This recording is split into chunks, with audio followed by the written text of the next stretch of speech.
Guys இன்னைக்கு custard எப்படி பண்ணலாம்னு பார்க்கலாமா. இது வந்து பால்ல வந்து கஸ்டர்ட் பவுடர் போட்டு நல்லா பாயில் ஆற வரைக்கும் கிண்டிக்கிட்டே இருந்தோம். பாயில் ஆன பிறகு ஃப்ரிட்ஜில் வச்சு வந்தோடனே இந்த மாதிரி கண்டஸ்டன்ட்ல இருக்கும். அதுக்கப்புறம் இது பாருங்க நெஸ்லோட மில்க் மேட் மினி. இது நம்ம வந்து கொஞ்சம் ஊற்றிக்கலாம், செமையாக இருக்கும்.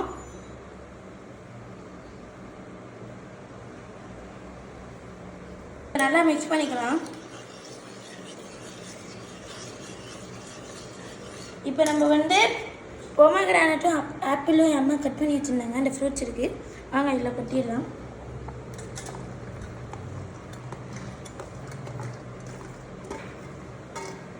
வாழைப்பழம் எங்கள்கிட்ட இல்லை, உங்கள்கிட்ட இருந்தால் நீங்கள் அதையும் சேர்த்துக்கலாம், நல்லா தான் இருக்கும். நல்லா மிக்ஸ் பண்ண பிறகு இப்போ வந்து டியூட்டி ஃப்ரூட்டி போட்டுக்கலாம். நாங்கள் கடையில் வாங்கும் போது ரெட் ஃப்ளேவர் மட்டும்தான் இருந்துச்சு. நீங்கள் வந்து எந்த ஃப்ளேவர் வேணாலும் போட்டுக்கலாம், மிக்ஸ்டாக கூட போட்டுக்கலாம், நல்லா தான் இருக்கும். இது அப்படியே இந்த வடிவேல் சொல்கிற மாதிரி மலைச்சாரெல்லாம் போட்டுக்கலாம். இன்னும் கொஞ்சம் போட்டுப்போம். தேன் கொஞ்சம் ஊற்றிக்கலாம், ஹனி செமையாக இருக்கும் ஹனி ஒரு டேஸ்ட்டு. இப்போ இது நல்லா மிக்ஸ் பண்ணிக்கலாம், ஏன்னா ஸ்வீட்லாம் ஒரு ஓரமாக இருக்கும். பாருங்கள் அடமாவு மாதிரியா இருக்கும். அவ்வளோதான், கஸ்டர்ட் ரெடி. டேஸ்ட் பண்ணி பார்க்கலாமா?